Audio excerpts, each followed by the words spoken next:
semalam udah belajar. Om Rang Sah Para Masiwa Raditya Nama Swaha. Om Yang Widi, Tuhan Yang Maha Esa, kami memuja keagungan-Mu sebagai Surya Raditya yang menyinari dunia ini. Om Yang Widi, Tuhan Yang Maha Kuasa, pada hari ini, Selasa tanggal 30 Juli tahun 2024, kami melaksanakan kegiatan konsultasi teknis dalam rangka pengembangan potensi daerah yang berbasis pada komersialisasi karya cipta. Kami percaya atas segala karunia-Mu, acara kami dilaksanakan pada hari ini dapat berjalan dengan baik dan lancar sesuai rencana.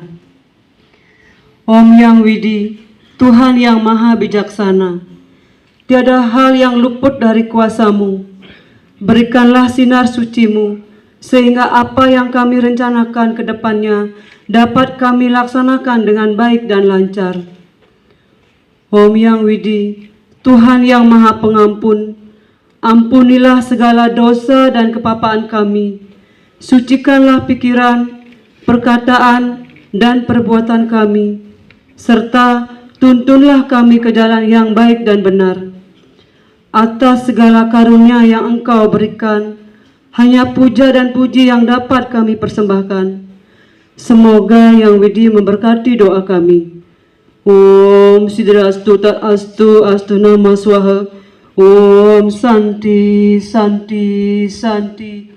Om. Menyanyikan lagu Indonesia Raya.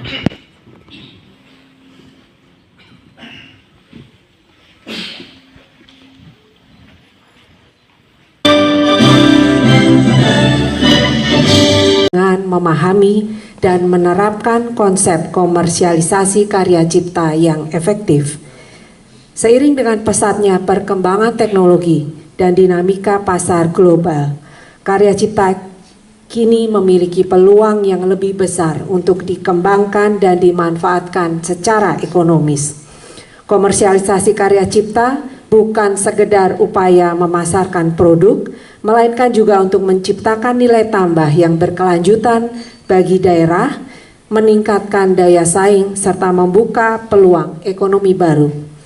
Melalui kegiatan pada hari ini, diharapkan akan terumuskan langkah-langkah konkret yang dapat diimplementasikan untuk memajukan potensi daerah kita melalui karya cipta. Dengan sinergi dan kolaborasi yang baik antar berbagai pihak, kami yakin bahwa potensi ini dapat menjadi kekuatan utama dalam mendorong kemajuan ekonomi dan kesejahteraan daerah. Marilah kita berikan aplaus untuk kita semua. Baiklah Bapak Ibu yang kami hormati, sebelum kita memasuki acara inti, kita akan mendengarkan sambutan selamat datang yang akan disampaikan oleh Kepala Kantor Wilayah Kementerian Hukum dan Hak Asasi Manusia Bali yang dalam hal ini akan diwakili oleh Kepala Divisi Pelayanan Hukum dan Hak Asasi Manusia. Kepada Bapak Alexander Palti, disilakan.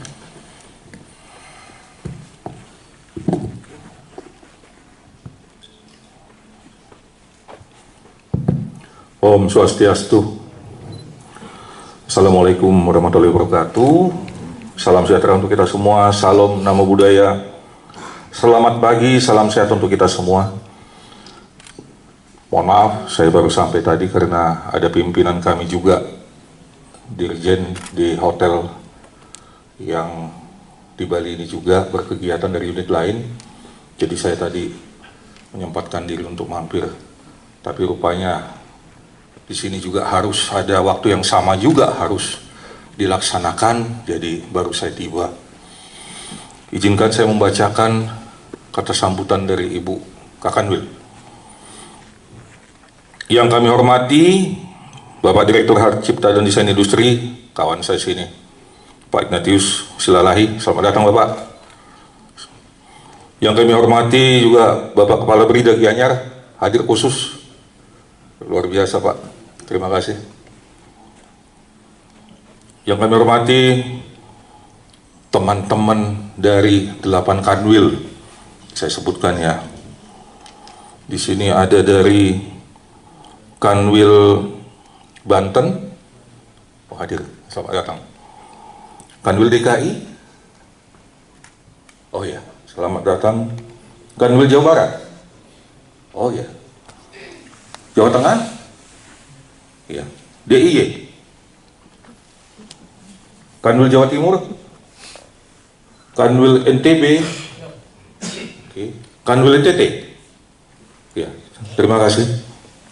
Yang kami hormati pejabat administrator, pengawas CFT JPU pada izin KI, juga teman-teman dari Kanwil Kumham Bali, Bapak Ibu narasumber dari Dinas Kebudayaan Bali dan praktisi di industri kreatif, hadir ya. Serta Bapak Ibu peserta yang sudah hadir dalam kegiatan konsultasi teknis dalam rangka pengembangan potensi daerah yang berbasis pada komersialisasi karya cipta.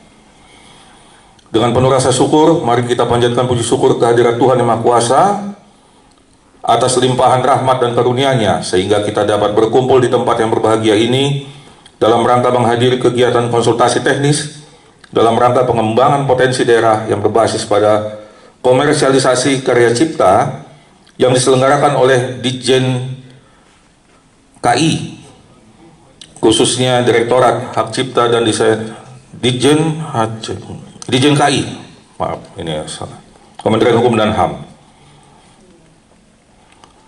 Kami merasa sangat terhormat dan bangga karena Bali dipercaya sebagai tuan rumah untuk kegiatan penting ini. Dengan segala potensinya, Bali merupakan tempat yang tepat untuk mendiskusikan dan mengeksplorasi peran KI dalam mendukung pertumbuhan dan perkembangan perekonomian di daerah. Hadirin yang kami hormati, kegiatan ini merupakan langkah strategis untuk meningkatkan pemahaman dan kesadaran kita tentang pentingnya perlindungan kekayaan intelektual.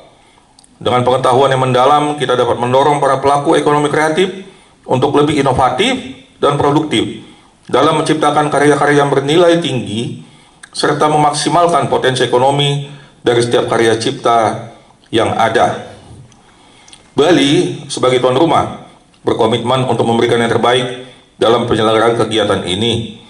Kami berharap dalam suasana yang nyaman dan kondusif selepas COVID, mari kita dukung keberhasilan kegiatan kita hari ini. Dan kepada tim dari Ditjen KI khususnya, kami mengucapkan terima kasih atas kesempatan memilih Bali untuk memfasilitasi kegiatan ini. Kehadiran dan partisipatif dari Ditjen KI sangat berarti dalam upaya kita bersama untuk memajukan kekayaan intelektual di Indonesia.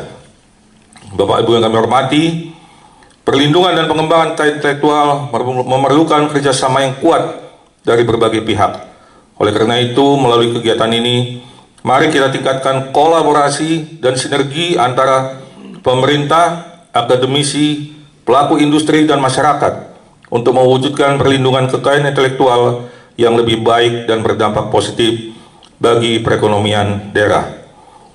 Demikian kata sambutan dari Buka Kanwil, dan kami tutup dengan Parama Santi. Om Santi Santi Santi Om. Wassalamualaikum warahmatullahi wabarakatuh. Salam sejahtera, terima kasih.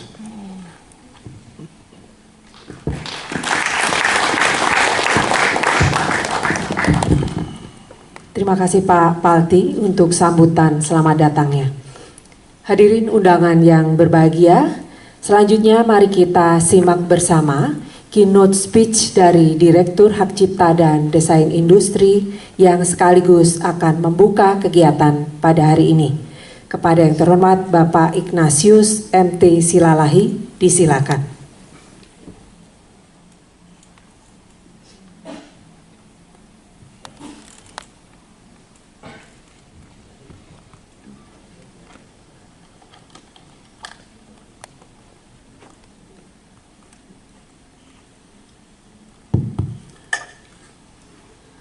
Sebelum saya sampaikan kata sambutan ini, pertama seyogianya Ibu Direktur Jenderal Kekayaan Intelektual sebenarnya berkenan hadir dalam acara ini, akan tetapi pada saat yang bersamaan beliau juga mendampingi rekan-rekan dari DJKI untuk melakukan studi banding terkait undang-undang paten yang sedang direvisi di Surabaya.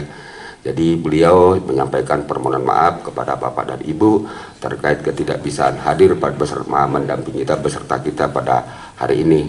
Jadi izinkan saya Bapak dan Ibu peserta yang lain untuk membacakan kata sambutan dari beliau. Assalamualaikum warahmatullahi wabarakatuh. Selamat pagi, salam sejahtera, Om Swastiastu, Salam, Namo Buddhaya, salam kebajikan. Yang saya hormati Kepala Kantor Wilayah Kementerian Hukum dan HAM Provinsi Bali, dalam hal ini yang diwakili oleh Kepala Divisi Pelayanan Hukum. Terima kasih Pak atas perkenan hadir pada hari ini. Yang saya hormati Kepala Brinda Pak, terima kasih Pak atas perkenan hadir hari ini.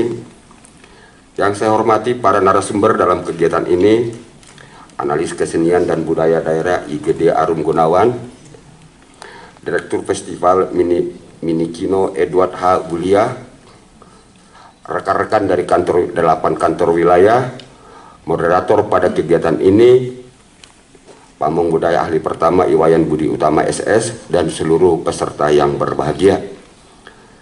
Terlebih dahulu kita ucapkan terima kasih kepada Tuhan Yang Maha Kuasa, kita diberi berkah dan anugerah sehingga dapat berkumpul di dalam melaksanakan kegiatan pada hari ini. Salah satu isu yang menjadi perhatian utama kita dalam perkembangan industri berbasis kekayaan intelektual yaitu hak cipta. Kegiatan ini diharapkan dapat mencerminkan upaya untuk memajukan potensi kreativitas dan inovasi di Indonesia dengan mengambil pendekatan komersialisasi karya cipta sebagai ending dari wujud terakhir dari nilai ekonomi dan eksklusivitas yang terdapat di dalam kekayaan intelektual. Bali sebagai destinasi pariwisata utama dan pusat budaya memiliki kekayaan seni dan warisan budaya yang melimpah yang dimanfaatkan potensinya secara efektif melalui komersialisasi karya cipta. Jadi kalau tidak salah sampai di 54% APBD dari Provinsi Bali adalah berasal dari kekayaan intelektual. Jadi kita memilih tempat ini karena dan juga mengundang rekan-rekan dari kantor wilayah yang lain agar dapat dijadikan sebagai studi banding atau komparatif terhadap apa yang dilakukan oleh pemerintah daerah Bali. Pelaku seni di bidang itu bisa mendorong kepada Kementerian Hukum dan HAM agar dibuatkan peraturan Menteri Hukum dan HAM terkait di bidang seni lukis atau seni patung. Tetapi hari ini yang kami sampaikan adalah hanya terkait dengan keluarnya Permenkumham nomor 15 tahun 2024 tentang royalti terkait dengan literasi buku. Bapak IGD Arum Gunawan SAG dan MAG potensi karya cipta di Bali dan dampak ekonominya. Baik, untuk waktu kira-kira 15 menit sampai 20 menit, Bapak Gede Arum Gunawan, silakan. Terima kasih kepada Bapak Wayan atas kesempatan diberikan. Bapak Ibu yang kami hormati, mengawali penyampaian saya aturkan pengastungkara panganjali umat. Om Swastiastu. Assalamualaikum warahmatullahi wabarakatuh. Salam sejahtera, salam, namo buddhaya, salam kebajikan, rahayu, salam sehat untuk kita semua. Terima kasih atas kesempatannya. Mohon izin seharusnya Bapak Kepala Dinas Kebudayaan yang hadir pada kesempatan ini, namun pada waktu yang bersamaan beliau sedang ada kegiatan keluar daerah mendampingi Bapak PJ Gubernur Bali, sehingga pada kesempatan ini kami ditugaskan untuk menyampaikan butir-butir pemikiran kami di Provinsi Bali terkait dengan kekayaan intelektual. Penari legong laris di bulan Juni. Penari bedaya menari pakai kain sutra. Mari dorong HKI bagi insan seni, seniman berdaya, seniman sejahtera. Dari pantun itu kita berpikir bahwa seniman itu harus kita lindungi, kita berdayakan agar penghidupannya baik seperti itu Bapak Ibu. Karena apa? Banyak di antara kita berpikir, seniman itu kaya. Tapi tidak semuanya seperti itu, Bu. Apalagi ketika seniman-seniman kita karya-karyanya belum dilindungi oleh HKI ini. Baik, bisa dilanjutkan. Kami dari Dinas Kebudayaan Provinsi Bali, silakan dilanjutkan, akan memamerkan bahwa di Bali ini kita ketahui memiliki kekayaan budaya yang sangat banyak dan luar biasa sekali Bapak Ibu. Tidak hanya di tradisi tetapi juga di kesenian modern. Bapak Ibu, di Bali kita mengenal istilah pohon kebudayaan. Bahwasannya seni dan budaya itu, kesenian yang ada di Bali itu adalah bunganya daripada pohon budaya itu. Akarnya adalah tidak lain adalah bahasa, sastra, aksara dari kebudayaan Bali. Jadi Bali memiliki bahasa, aksara, dan sastra. Lalu roh dari pohon itu adalah agama Hindu. Batang dari pohon budaya itu adalah desa adat. Kemudian bunga, daun dari pohon budaya itu adalah seni yang indah di Bali. Dan nantinya dari bunga itu akan lahir buah. Buahnya apa Pak Ibu? Pariwisata. Termasuk juga hasil penghasilan dari karya seni yang ditampilkan. Maka dari itu Pak Ibu, untuk merawat bunga ini, maka akar dan batangnya harus dijaga juga Bu. Maka Provinsi Bali untuk melestarikan kesenian, dia lindungi akarnya, dia lindungi juga batangnya, agar bunganya bisa berbunga cantik dan nantinya akan berbuah manis. Jika kita melihat pusparagam kebudayaan Bali, kami bukannya menyombongkan diri Ibu Bapak sekalian, kami ini hampir lengkap semua kesenian ada. Seni sastra lengkap ada Pak Ibu. Jika Bapak Ibu nanti ke Dinas Kebudayaan Provinsi Bali, kami memiliki lebih dari 10.000 lontar. Dari zaman Singasari, Majapahit sampai kerajaan masih kami lestarikan. Bila Bapak Ibu berkenan, mari berkunjung Bu. Kemudian seni kriya di Bali seperti yang disampaikan oleh Bapak tadi dari Dirjen, menyatakan bahwa seni kriya di Bali, seni patung, seni ukir, kemudian tenun, itu sangat banyak. Salah satunya adalah pakaian yang saya pakai ini, kain endek ini. Kain endek ini juga memiliki beragam motif, beragam corak. Belum lagi kain-kain yang lain, kain geringsing, kain cepuk, dan kain wali, serta banyak sekali kain yang ada di Bali ini. Kemudian seni suara, kemudian ada seni pertunjukan di Bali, sangat banyak Ibu Bapak. Dan seluruh kesenian ini di Provinsi Bali itu mendapatkan ruang, khususnya yang seni tradisional, mendapatkan ruang pertunjukan dan ruang apresiasi melalui kegiatan yang kami sebut dengan Pesta Kesenian Bali Ibu Bapak, yang baru saja berakhir pada tanggal 13 Juli kemarin. Jadi seniman, sastrawan, budayawan, kami di Pemprov Bali memberikan perhatian dan apresiasi atas berbagai macam karya dan olah kreatif yang sudah beliau lakukan. Sehingga kesenian Bali ini sejatinya akan tetap hidup dan kami optimis tetap lestari karena dia adalah bagian dari laku hidup manusia Bali dan menjadi satu dengan ritual keagamaan. Seandainya tidak beriringan mereka ini, kesenian ini, dia berdiri sendiri, kami pesimis. Orang Bali atau masyarakat Bali, khususnya generasi muda, akan enggan menjadi seniman. Lebih baik menjadi pelaku pariwisata atau kerja ke luar negeri dibanding menjadi seniman. Seperti itu. Selanjutnya Pak, bagaimana kondisi kesenian di Bali Ibu Bapak? Sampai tahun 2024, data kami di bulan Maret, itu di Provinsi Bali ada 12.387 seke, sanggar, komunitas, yayasan, dan lembaga seni tersebar di seluruh Bali, di desa-desa adat. Kantong-kantongnya ada di desa adat Pak Ibu. Selanjutnya, sedangkan lembaga seni yang sudah melakukan standarisasi, kami di Dinas Kebudayaan Provinsi Bali setiap tahunnya melakukan standarisasi dan sertifikasi lembaga seni yang tujuannya adalah untuk memetakan sanggar seni tersebut, melakukan pembinaan terhadap tata kelola dan tata laksana lembaga seni, dan sekaligus untuk memberikan sosialisasi terkait dengan peraturan-peraturan pemerintah yang mungkin bisa dimanfaatkan oleh lembaga seni tersebut untuk meningkatkan produktivitas seninya.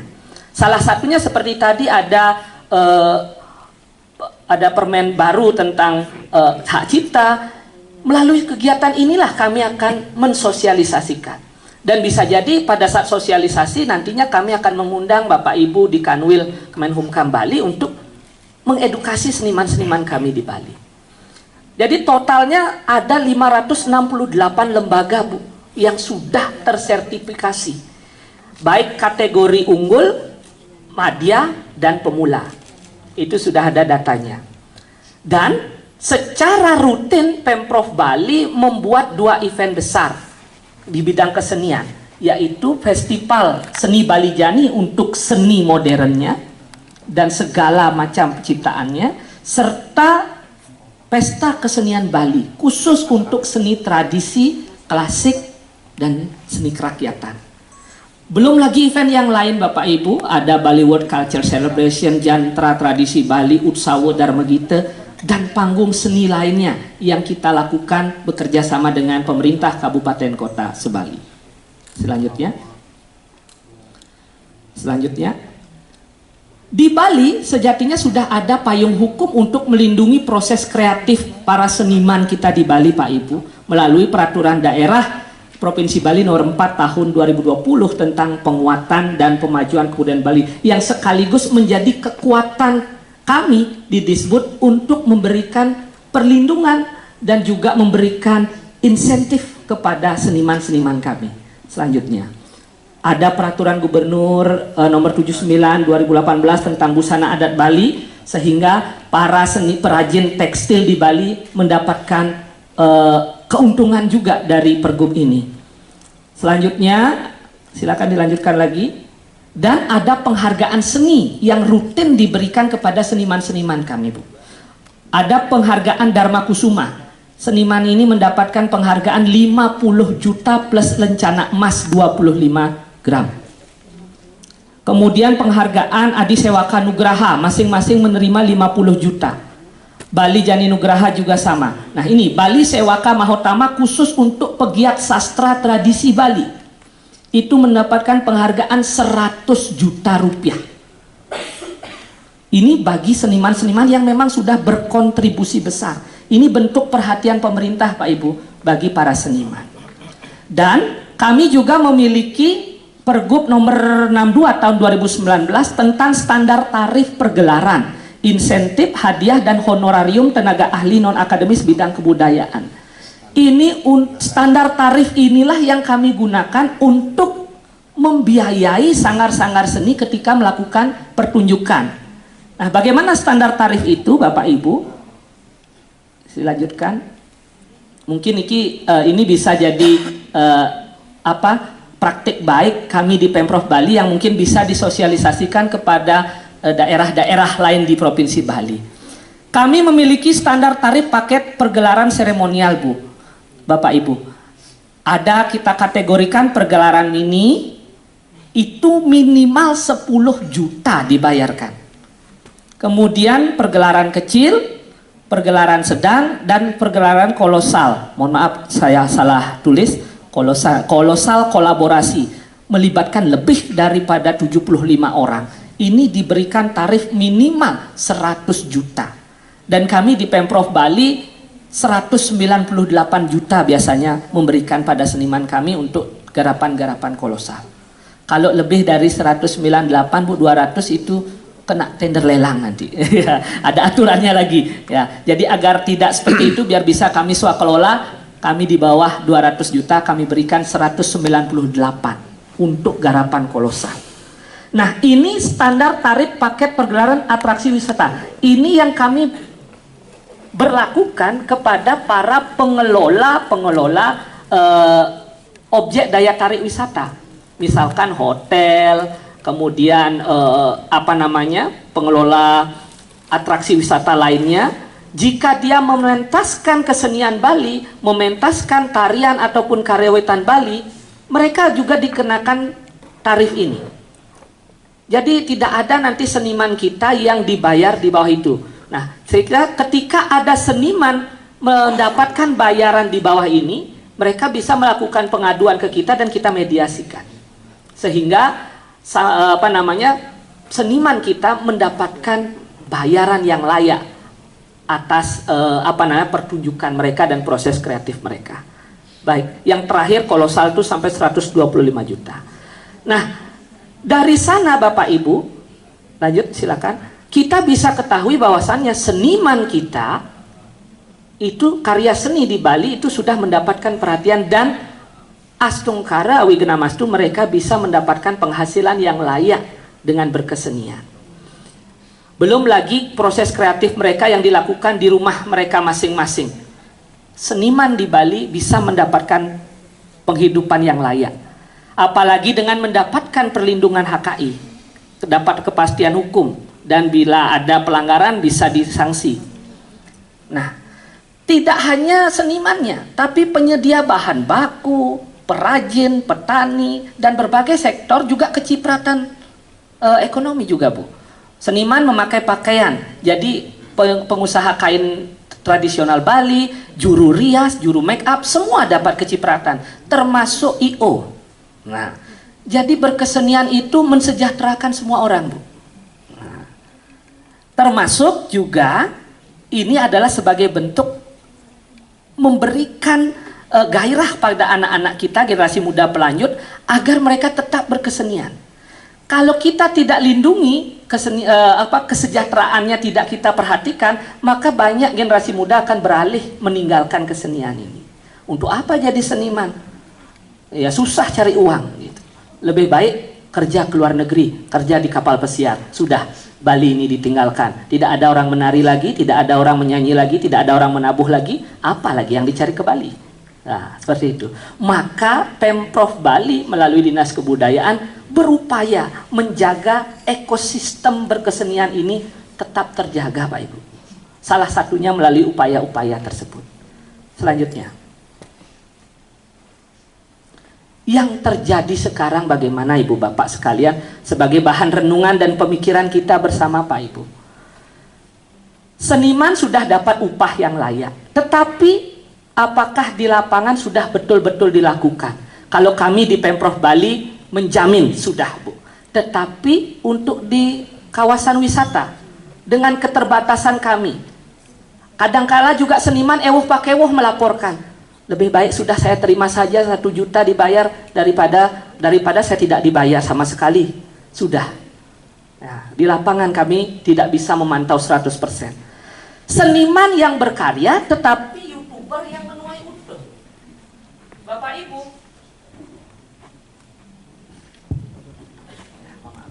Bapak Ibu, saat pesta kesenian Bali beribu-ribu karya seni itu ditampilkan, ya, beratus karya ditampilkan. Tetapi yang mendapatkan keuntungannya adalah para YouTuber, Bapak Ibu. Mereka duluan mengupload videonya. Lalu keseniman yang membuat karyanya itu apa dampaknya? Nah, itu yang jadi permasalahan. Seniman tampil, agen wisata, penyedia jasa wisata yang panen keuntungan.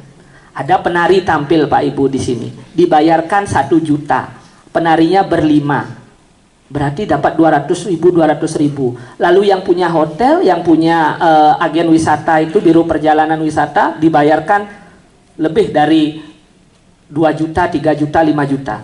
Penarinya cuma dapat 200.000. Ketimpangan, Bu. Seniman tampil, yang mendapat apresiasi dari penonton adalah senimannya, penarinya. Tetapi penciptanya, adakah yang memperhatikan?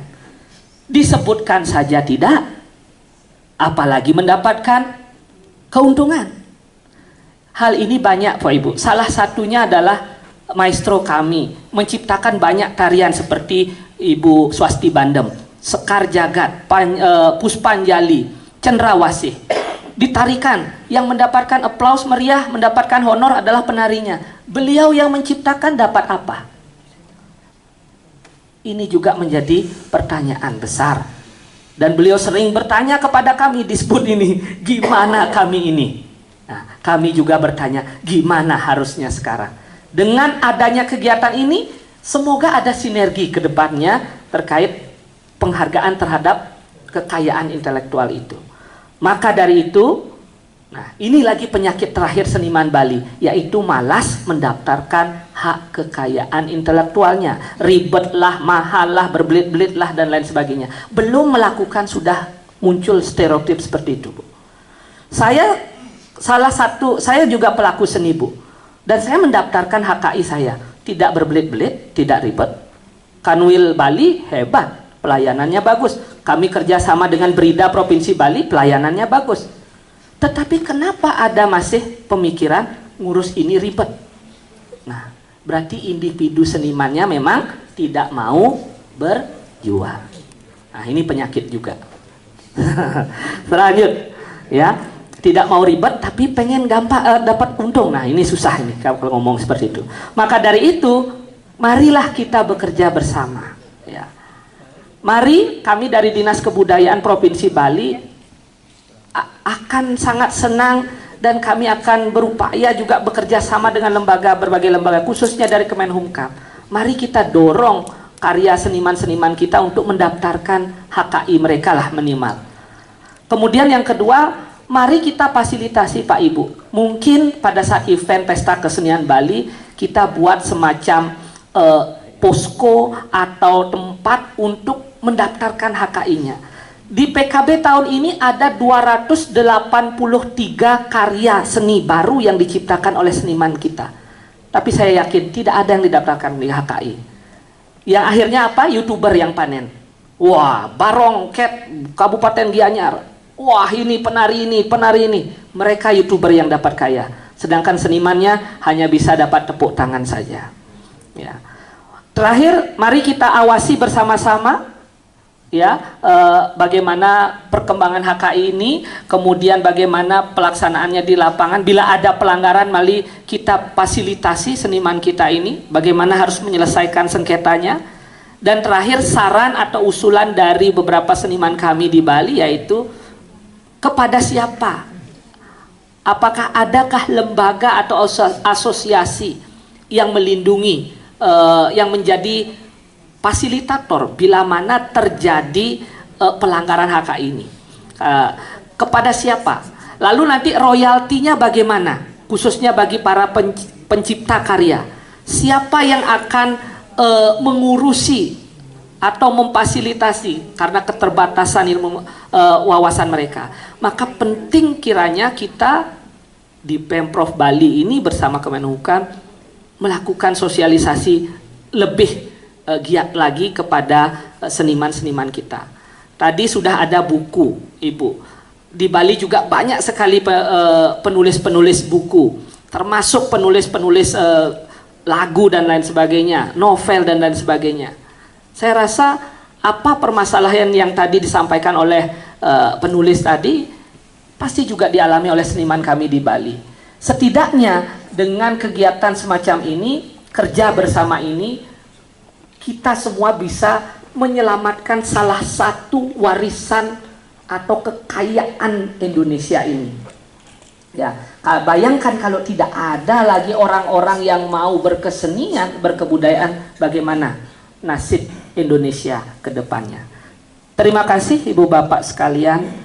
Semoga niat besar kita ini dan hal kecil yang saya sampaikan tadi bisa menjadi bahan diskusi lebih lanjut bagi Bapak Ibu yang memiliki kewenangan di bidang ini, dan menjadi pemikiran kita bersama untuk bagaimana kita bisa berbuat di lembaga kita masing-masing.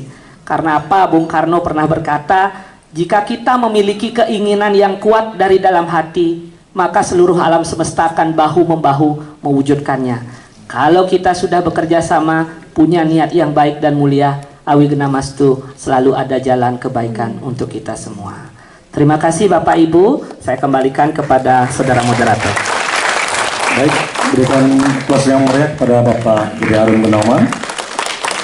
Tadi sudah dijelaskan beberapa hal terkait kebudayaan yang memang selayaknya seperti pohon ya Pak ya. Kemudian beberapa kiat-kiat atau kinerja dari Dinas Kebudayaan yang telah kita lakukan selama ini, mulai dari lembaga serta menjaga ekosistem kesenian agar tetap berjalan seperti itu. Kemudian untuk sesi tanya jawab akan kita laksanakan setelah sesi yang ketiga. Jadi mari kita lanjutkan untuk mendengar sesi yang selanjutnya dari Bapak Edo. Dari Bapak Edo Mulia, silakan dari Bapak Edo, saya persilakan untuk waktunya.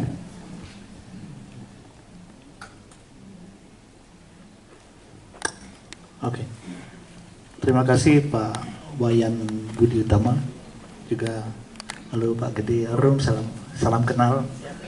Ya, selamat pagi para hadirin Bapak Ibu yang saya hormati. Senang sekali dan saya merasa terhormat sekali bisa diundang hari ini untuk bicara di sini. Ya, nama saya Edo Wulia atau panggilan pendeknya Edo aja. Tadi yang disebutkan adalah nama KTP saya, Edward Aulia. Jadi Edward Aulia, tapi sehari-hari saya Edo Wulia dan panggil saya Edo aja. Saya di sini karena saya menjabat sebagai direktur sebuah organisasi yang bergerak untuk membantu seniman-seniman, budayawan, aktivis yang membuat film pendek. Mendorong mereka untuk terhubung dengan ekosistem industri yang lebih besar. Minikino adalah organisasi yang lahir tahun 2002 di Bali. Jadi tahun ini kita udah 22 tahun. Fokusnya tadi itu. Jadi apa itu Minikino? Panjang penjelasannya, tapi secara sederhana sudah Minikino itu festival film pendek dan kita bergerak secara dalam skala internasional. Silakan lanjut. 22 tahun buat sebuah organisasi seperti kami ini sebetulnya bisa dikategorikan organisasi yang cukup tua, karena beberapa organisasi serupa di Indonesia yang lahir bersama-sama kami banyak yang sudah bubar, gugur, dan tersisa sedikit sekali, dan kami adalah salah satunya. Dan selama 22 tahun tentu saja kami mengalami banyak sekali pembelajaran, pengalaman, dan bahkan sampai hari ini pun kami terus mendapatkan informasi baru. Dan ketika bicara film, ini sebuah universe, sebuah ekosistem atau ekologi yang luas sekali. Dan kami hanya satu elemen dari elemen-elemen lain yang mendukung berkembangnya industri ini. Kita bicara film sebetulnya itu sebuah bentuk kesenian atau sudah menjadi bentuk kebudayaan yang sangat tua sebetulnya. Kita bisa bilang dia mulai dari budaya bercerita ketika kebudayaan manusia masih sangat muda, di gua-gua ketika orang mulai menggunakan api unggun dan terus bermain dengan bayangannya, memantulkan bayangan tangannya dan menceritakan tentang alam, buruan, segala macam. Kita bisa tarik mundur sampai situ ya budaya film. Tapi kemudian teknologinya sendiri berkembang akhir abad ke-19 ketika proyektor dan kamera ditemukan dan emulsi yang bisa menangkap cahaya dan seterusnya dan sekarang semuanya sudah digital dan begitu berkembang pesat sekali satu abad terakhir ini. Oke, kembali lagi ke Minikino, kita fokusnya film pendek. Nah, kalau bicara film, orang yang awam mungkin langsung terhubung, film, kita bisa nonton bioskop, kemudian ada TV gitu ya. Tapi kemudian film pendek, seringkali kemudian apa nih spesies baru lagi? Sebetulnya bukan spesies baru, film pendek adalah format pertama yang mengawali sejarah film itu sendiri ketika lahir satu abad yang lalu, karena semua orang di awal itu hanya bisa bikin film yang pendek, mungkin cuma 12 detik. Kemudian berkembang hanya 9 menit, 10 menit sesuai dengan panjang pita filmnya. Justru film panjang itu berkembang belakangan ketika orang seniman-seniman film itu mulai bereksperimen menggunakan beberapa roll film dan kemudian menjadi industri yang mahal sekali sampai saat ini. Minikino awalnya lahir dari kegiatan Minikino Monthly Screening yang paling kiri atas itu. Itu tahun 2002 founder kita datang dari sekolahnya di. Baik, mungkin ditanggapi dulu. Jadi dari Bapak Kongbang tadi menanyakan terkait manfaat. Ya. Terima kasih Pak Gombang dari Klaten terkait dengan pendaftaran karya dan lain sebagainya. Ini sebaiknya kalau kami di Pemprov Bali itu adalah Dinas Kebudayaan bekerja sama dengan Badan Riset dan Inovasi Daerah itu memfasilitasi seniman-seniman kita yang mengusulkan KI-nya. Jadi bagaimana hal apa yang harus disiapkan, atau mungkin juga bisa kita langsung menuju ke Kemenhumkan, Kanwil yang ada di kabupaten kota, termasuk juga nanti di provinsi masing-masing. Nah, pengalaman kami Pak Ibu ketika mendaftarkan karya yang kolektif, saya juga sempat menggarap sendra tari, yang mana di sendra tari itu ada dalangnya, ada penggarap tarinya, ada penggarap musiknya, kan beda-beda. Bagaimana, di mana kita daftarkan, apa yang kita daftarkan? Nah, jadi yang kita daftarkan adalah sendra tarinya, judul karyanya itu. Lalu siapa yang didaftarkan, pemiliknya adalah kita, lembaga kita, sanggar kita. Nah, jadi kalau sudah sanggar, berarti para penggarap tari, koreografer, komposer, dalang itu adalah bagian dari sanggar itu. Jadi di sini perlu komunikasi nanti bagaimana kebijakan sanggar itu terhadap siapa yang nanti didaftarkan untuk pemilik daripada KI ini. Nah, seperti itu. Untuk lebih detailnya kami yakin di Kanwil Kemenhumkam masing-masing daerah itu pasti siap memberikan layanan terbaik untuk memfasilitasi KI ini. Dan di Provinsi Bali, sentra KI tidak hanya di dinas-dinas, tetapi juga di lembaga pendidikan. Seperti di Isi Denpasar itu punya dia sentra KI yang artinya memfasilitasi para pengkarya untuk mendaftarkan KI-nya yang kemudian difasilitasi didaftarkan ke Kemenhumham.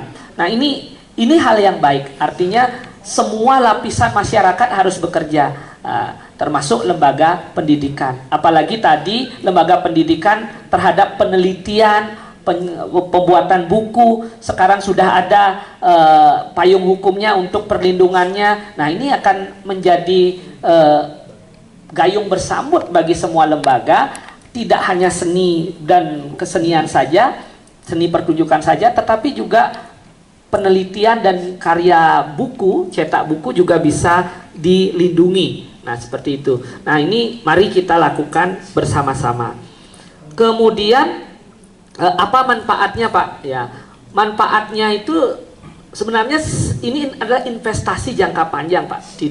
Tidak serta-merta sekarang kita terima, Pak. Tapi ketika nanti orang berkarya seperti tadi kasusnya adalah YouTube seperti itu, kita tidak tahu karya kita ini diabadikan oleh YouTuber, kemudian ditampilkan di dunia maya seperti itu.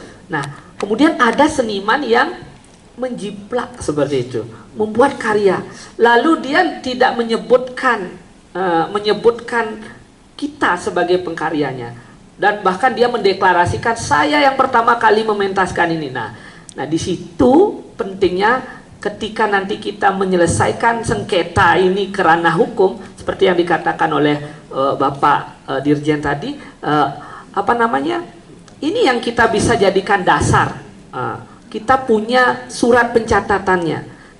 kita punya hitam di atas putihnya yang menyatakan bahwa saya sudah menampilkan ini, karya ini pada tahun ini, sudah dipublikasikan pada pertunjukan ini atau melalui media massa ini. Nah, seperti itu. Jadi dengan adanya surat pencatatan itu kita bisa mengklarifikasi kepada pihak-pihak yang menyalahgunakan karya cipta kita itu untuk kepentingan komersial. Tetapi kalau untuk unsur kepentingan pendidikan, saya rasa seniman akan sangat senang jika karya seninya dibaca oleh anak-anak, ditarikan oleh anak-anak sekolah. Dan kita pun tidak menuntut banyak terkait dengan itu, kan seperti itu, Pak. Nah, tapi kalau untuk kepentingan komersial, apalagi tidak ada kulon wonnya, nah ini dengan HKI yang kita miliki ini, karya kita bisa terlindungi seperti itu.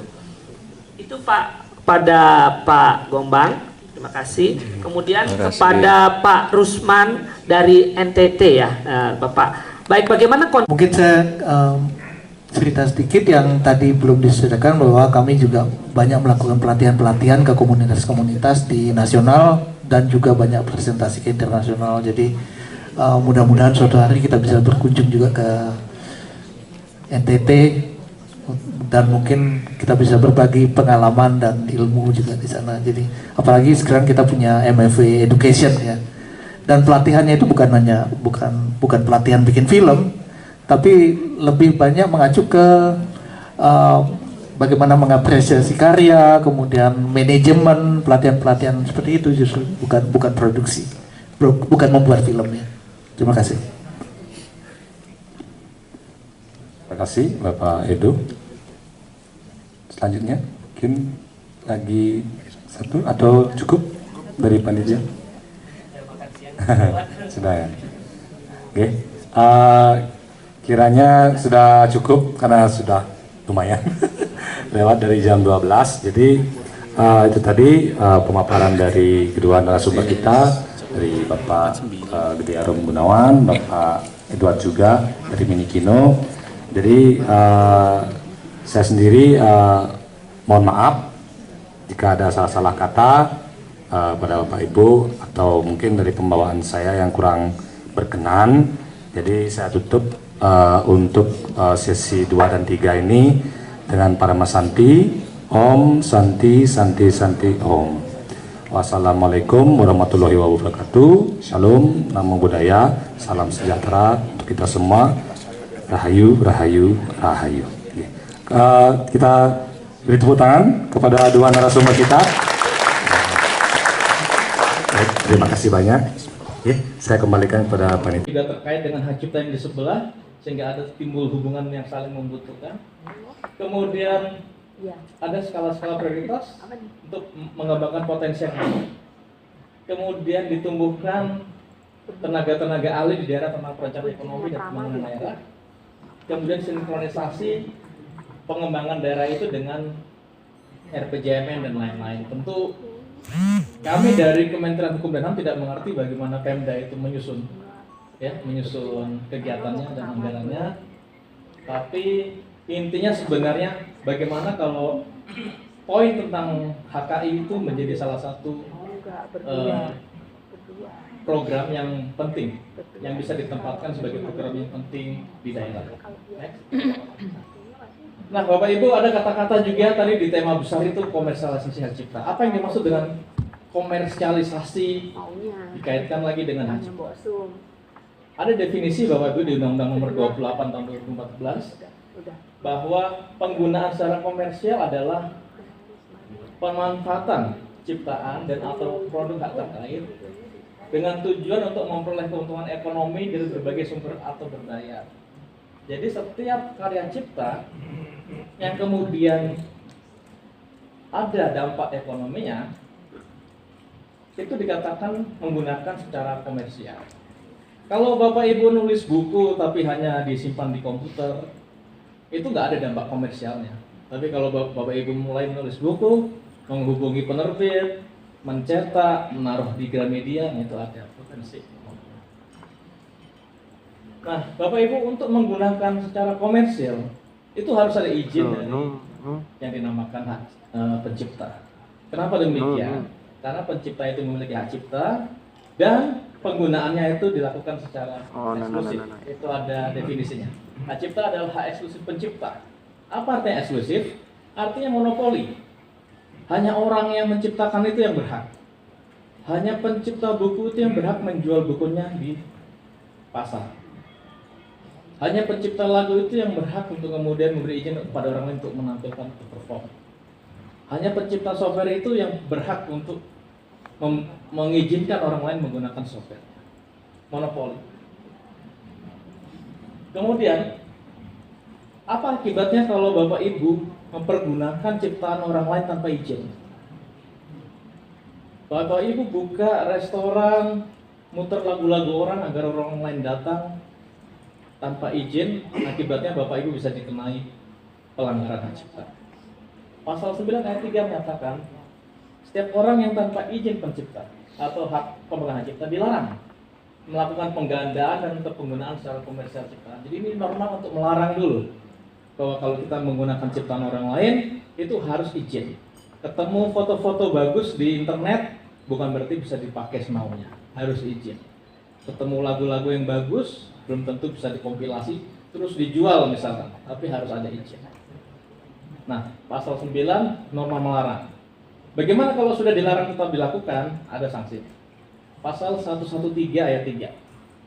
Setiap orang dengan tanpa hak, tanpa izin pencipta atau pemegang cipta melakukan pelanggaran hak ekonomi pencipta. Terus ada acuan pasalnya 9 ayat 1 huruf A, huruf B, huruf E, dan huruf G. Itu terkait dengan penggandaan dan publikasi. Nah, ada lagi kata-katanya berulang Bapak Ibu untuk penggunaan secara komersial. Jadi penggunaan ciptaan orang lain itu motifnya adalah ekonomi. Tidak untuk sosial, tidak untuk pendidikan, tapi untuk ekonomi, untuk memperoleh keuntungan uang. Itu sanksi pidananya maksimal 4 tahun dan atau denda paling banyak 1 miliar rupiah.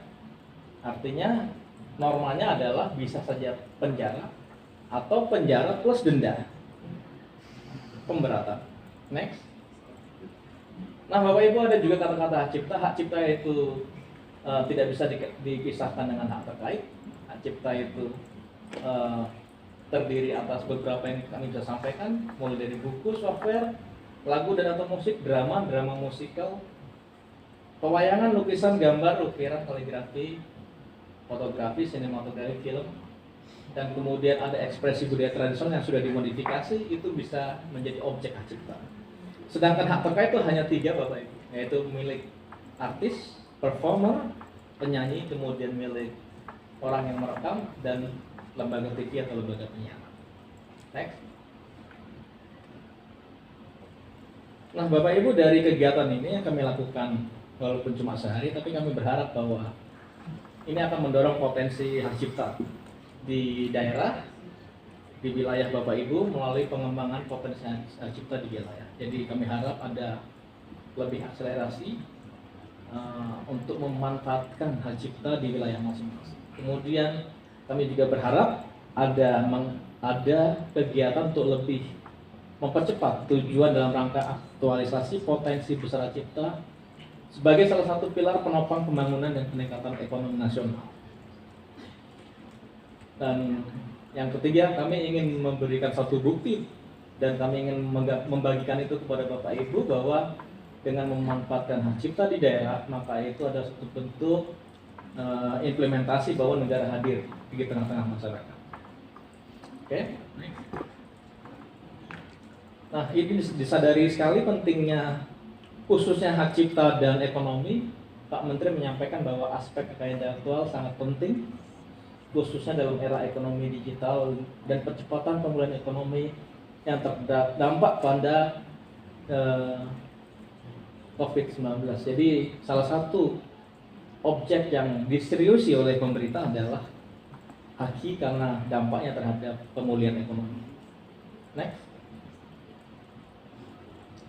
Nah, Bapak Ibu, HAKI itu penting karena ada sekitar 60-an juta UMKM. Nah, UMKM ini perlu dikuatkan dengan HAKI, baik dari sisi kreativiti maupun perlindungan hukum. Jadi kita ada tujuan dari HAKI untuk 20% dari 65,46 juta UMR dapat dilindungi KI-nya. Jadi 20% itu sekitar 10 juta.